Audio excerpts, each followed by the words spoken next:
भगवान राम ने अपने प्राण से प्रिय भाई लक्ष्मण को मृत्यु दंड की सजा क्यों दी? भगवान राम के 3 भाई थे। तीनों भाइयों में लक्ष्मण भी राम का बहुत आदर करते थे। राम वनवास के लिए जाने लगे करके राम के साथ वन गए। लक्ष्मण ने हर सुख दुख में भगवान राम का साथ के बाद भी एक बार लक्ष्मण जी से एक छोटी सी गलती हो गई तो भगवान राम ने उन्हें मृत्युदंड दे दिया। भगवान राम की आज्ञा का पालन कर जल समाधि ले ली। पर सवाल उठता है कि न्यायप्रिय और भक्त वत्सल कहलाने वाले राम ने आखिर अपने प्राण प्रिय भाई को उनकी छोटी सी गलती पर प्राण दंड क्यों दिया, और वह गलती क्या थी जिसने भगवान राम को ऐसी कठोर सजा देने के लिए विवश कर दिया था। चलिए इसकी वास्तविक कहानी को जानते हैं। नमस्कार मित्रों, स्वागत है आपका आज के इस नए वीडियो पर एक बार फिर। मित्रों, यमराज यह जानते थे कि भगवान की इच्छा के बिना भगवान न तो स्वयं शरीर और न शेषनाग के अंशावतार लक्ष्मण जी अपने शरीर का त्याग करेंगे। ऐसे में यमराज ने एक चाल चली। एक दिन यमराज किसी विषय पर बात करने भगवान राम के पास आ पहुँचे। भगवान राम ने जब यमराज से आने का कारण पूछा तो यमराज ने कहा कि आपसे कुछ जरूरी बातें करनी है। भगवान राम यमराज को अपने कक्ष में ले गए। यमराज ने कहा कि मैं चाहता हूं कि जब तक मेरी और बीच कोई इस कक्ष में नहीं आए। यमराज ने अपनी बात को आगे बढ़ाते हुए कहा कि अगर कोई बीच में आ जाता है तो आप उसे मृत्युदंड देंगे, ऐसा आपको वचन देना होगा।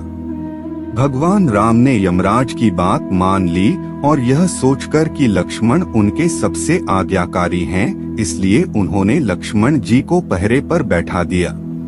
यमराज और राम जी की बात जब चल रही थी, ऋषि अयोध्या पहुंच गए और राम जी से तुरंत मिलने की इच्छा जताई। लक्ष्मण जी ने कहा कि भगवान राम अभी यमराज के साथ विशेष चर्चा कर रहे हैं। भगवान की आज्ञा है कि जब तक उनकी बात समाप्त नहीं हो जाए कोई उनके कक्ष में नहीं आए, इसलिए आपसे अनुरोध है कि आप कुछ समय प्रतीक्षा करें। ऋषि दुर्वासा लक्ष्मण जी की बातों से क्रोधित हो गए और कहा कि अभी जाकर राम से कहो कि मैं उनसे मिलना चाहता हूँ, अन्यथा मैं पूरी अयोध्या को नष्ट होने का शाप दे दूंगा।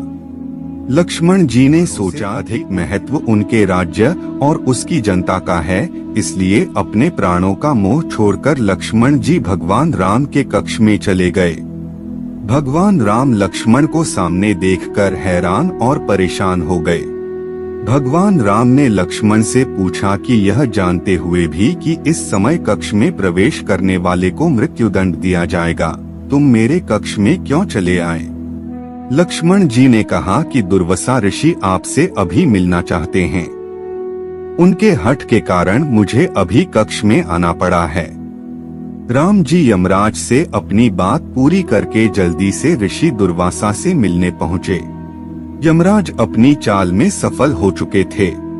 राम जी से यमराज ने कहा कि आप अपने वचन के अनुसार लक्ष्मण को मृत्युदंड दीजिए।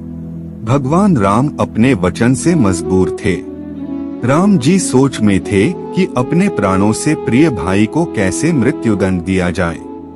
राम जी ने अपने गुरु वशिष्ठ जी से इस विषय में बात की तो गुरु ने बताया कि अपनों का त्याग मृत्युदंड के समान ही होता है, इसलिए आप लक्ष्मण को अपने से दूर कर दीजिए, यह उनके लिए मृत्युदंड के बराबर ही सजा होगी। जब राम जी ने लक्ष्मण को अपने से दूर जाने के लिए कहा तो लक्ष्मण जी दूर जाकर तो मैं यूं भी मर जाऊंगा, इसलिए अब मेरे लिए उचित है कि मैं आपके वचन की लाज रखूं। लक्ष्मण जी भगवान राम को प्रणाम करके राजमहल से चल पड़े और सरयू नदी में जाकर जल समाधि ले ली। इस तरह राम और लक्ष्मण दोनों ने अपने अपने वचनों और कर्तव्य का पालन किया। कहते हैं रघुकुल रीति सदा चली आई, प्राण जाए पर वचन न जाए। मित्रों, आज के वीडियो में बस इतना ही। अब हमें इजाजत दें और वीडियो को अंत तक देखने के लिए आपका बहुत बहुत शुक्रिया।